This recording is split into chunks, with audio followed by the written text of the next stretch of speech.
نه زه د ښکلیو په خوږو نه په ترخو پوهېږم زه یې د سترګو پښتنو په اشارو پوهېږم په نورو ژبو هم پوهېږم خو پوهېږم نه ما ته پښتو وایه جانانه په پښتو پوهېږم. غواړم د مېرمنو ټولنې خوا رالېږل شوی پیغام د محترمې خور فاطمې صابر لخوا تاسو ته اورول کېږي.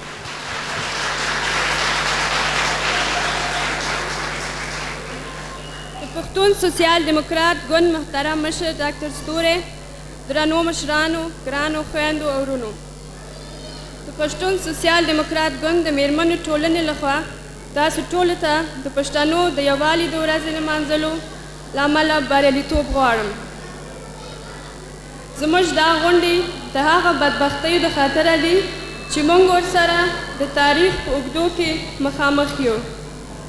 ګرانو خویندو او ګرانو ورونو، د ډیورنډ کرښه زموږ په تاریخ کې ستره بدبختي وه، مګر د اوسنیو جګړیو له امله موقعیت تر خطر لاندې دی چې باید ژور فکر ورته وشي. د دې جنګ قرباني خو افغاني مېرمنې دي. مېړونه مري او مېرمنې نو بیا په داسې بدبختیو اختوي چې د ژوند نه به مرګ ته برتري ورکړي. د کور او کوچنیانو ساتل د مېرمنو لپاره زموږ په شرایطو کې خورا بدبختي ده، مشکل دی. د کور او کوچنیان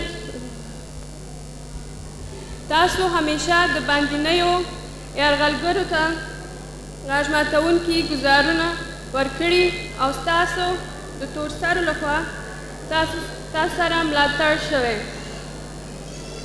ستاسو ننګیالیو نارینهو لا تر اوسه د دې څخه هم لاس نه دی اخیستی چې خپل ورونه او ورېرونه وژنئ او په کلکه مو د دې وژنې مخنیوی هم نه دی کړی.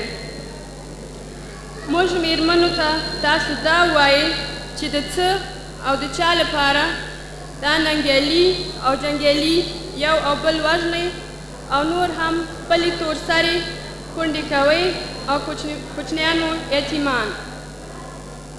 زموږ قهرمنې ملالۍ د پښتنو مېرمنو فتح ساتلو لپاره خپل لالی د وطن ساتلو لپاره د باندنیو یرغلګرو په مقابل کې د لاندې شعر په اساس او مقاومت ته رابولي. که په میوند کې شهید نشوې خدای ګلالیه بې ننګۍ ته دې ساتمه.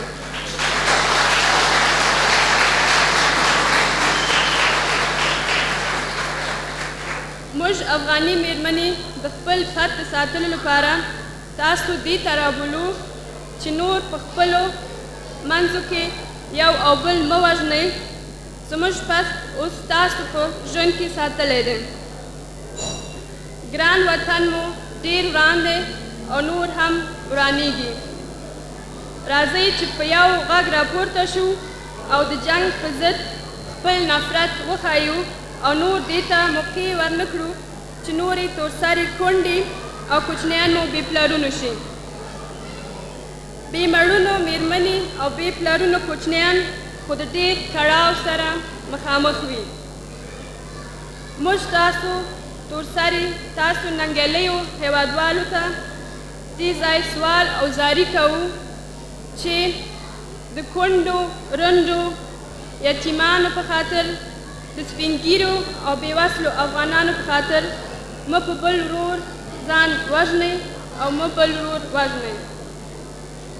له دې ځایه دا غږ پورته کړئ چې نورې تورسرې باید کونډې نه شي او واړه مو یتیمان نه شي.